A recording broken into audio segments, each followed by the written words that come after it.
Итак, сейчас мы начали пилить пластушки для водопадов. Сейчас я вам покажу ее.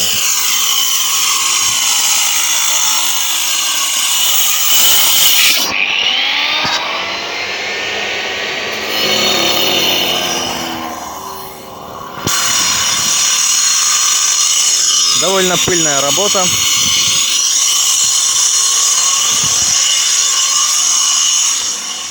А вот цоколи.